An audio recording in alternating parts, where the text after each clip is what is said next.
Hindi mo na kailangan pumunta ng Netherlands para makita itong mga Hobbit House. Dahil meron din dito niyan sa Pilipinas. Kaya ano pang hinihintay nyo guys? Samahan nyo ako. Alamin natin kung saan matatagpuan itong Hobbit House.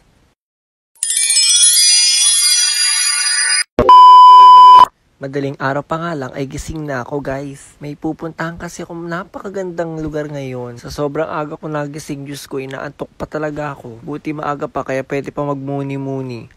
Pero bumangon din ako agad kasi magpe-prepare pa ako ng mga gamit na dadaling ko mamaya. Fast forward, hindi ko na nga pala binidyoan yung pagkain ko ng breakfast. Pagkagising ko kasi, chinarge ko na agad yung cellphone ko. Ayoko kasi na nalolobatan ako ng cellphone sa kalagitnaan ng biyahe. Kaya ayan, binidyoan ko na lang yung pagpe-prepare ko ng mga gamit na dadaling ko sa biyahe mamaya. Isang gabi nga lang pala ako doon pero tingnan nyo naman yung mga dinala kong gamit. Pang isang linggo yata. Kaya naman after ko mag-impake, nagayak na agad ako. Nagmedyas ako agad kaliwa kanang paa. At syempre, kinari ko na rin yung pagsasapatos. At bago umalis, outfit check muna.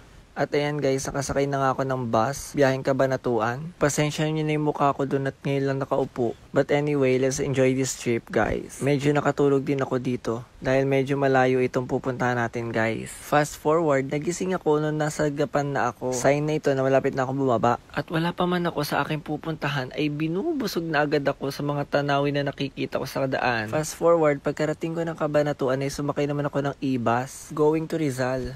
After 1 hour of trip from Cabanatuan to Rizal, ito yung mga view na dadaanan nyo. Super perfect ang spot na ito para sa mga riders. Dahil sagana sa scenery ang mga dadaanan nyo. Pagkadating ko sa bayan ng Rizal, umorder agad ako ng liempo sa Andox. Less hassle at mas makakatipid ka kapag nandun ka na sa site. Pagkabili ko ng mga pagkain ay sumakay ako agad ng tricycle. Going to Valle Vista Hills. Yes, sa Valle Vista Hills nga pala matatagpuan ang mga Hobbit houses na inspired sa mga houses ng Netherlands at sa movie na The Hobbit. After 15 to 20 minutes of long drive, ay nandito na tayo sa Calle Vista Hills. May bubungad sa inyong malaking kubo at yun ang mismong information desk nila.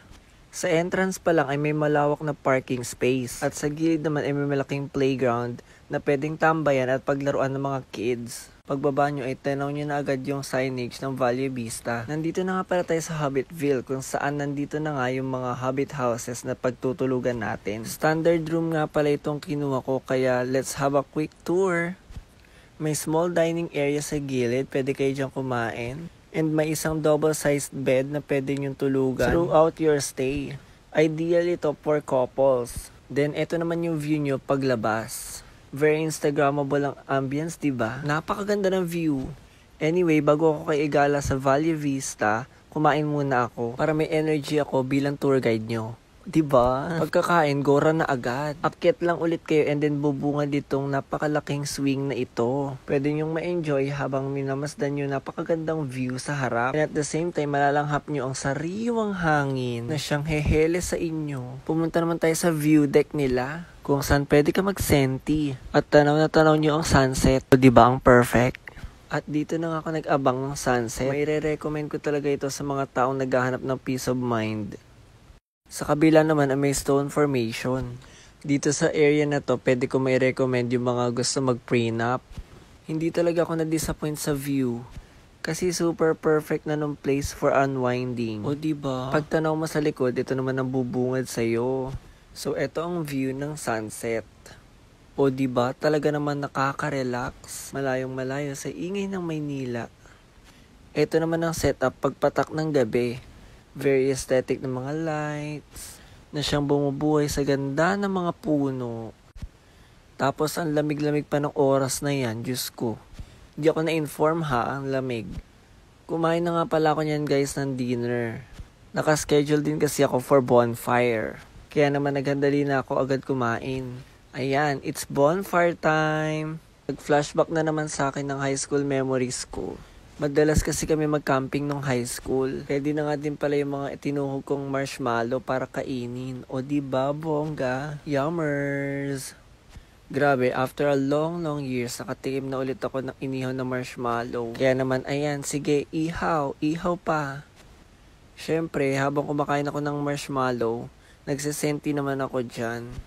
Sinasamantala ko na yung init ng baga dyan kasi sobrang lamig ng panahon. Super perfect mag-bonfire sa sobrang lamig na panahon. Alam niyo naman na hindi ako tinatabla ng init sa katawan. Charing! At pagkagising ko sa umaga, ito na agad yung natatanaw kong view. Grabe, sobrang satisfying to woke up like this. Certified nature lover yarn. Nai-serve din agad yung breakfast, kaya ayan naman, hadaling-hadali na ako kumain. Imagine niyo na lang guys na kumakain kayo tapos ang ganda-ganda ng view nyo sa harap. O diba, unique. Libre nga pala yan guys, kasama yan sa binayaran nyo. After ko nga palang kumain ay namasyal-masyal muna ako ulit. Sinusulit ko talaga bawat oras. Ito na lang kasi yung oras ko para makapag-unwind. And guys, sa gilid nga pala ng Habit House ay nandito yung Kawa Bath. Pwede kayong maligo dyan kaya magbabayad kayo ng 600 pesos. Na good for 3 persons at tumatagal ng 30 minutes. Kaya naman talaga ma-enjoy nyo yung nature trip nyo dito sa Valle Vista Hills. O diba ang syala? At dito na nga natatapos ang aking Nueva Ecija trip featuring Villa Vista Hills. Sobrang nabusog ang mga mata ko sa magagandang tanawin na ino-offer dito sa Nueva Ecija. And promise, hindi pa ito yung huling trip ko dito sa Nueva Ecija dahil babalik talaga ako. This is indeed a great place for unwinding and soul searching talaga, Diyos ko. Dito ka talaga makakahanap ng peace of mind. At pag uwi mo, hindi ka talaga may stress dahil sobrang nakaka-relieve ng mga sceneries. Ginabi na ako ng uwi, kaya ito naman kumain muna ako sa Amelito. Ng favorite kong liempo, grabe, only rice yan, only gravy, and only soup. Kaya naman talagang sulit. At ayan, nakauwi na ako. Talagang sobrang pagod kasi sobrang tagal ng biyahe. Pero worth it naman. And that's it for today's video. Kaya naman i-follow nyo na yung mga social media accounts ko guys, to keep you updated sa mga latest vlogs ko. Goodbye guys! Thank you so much!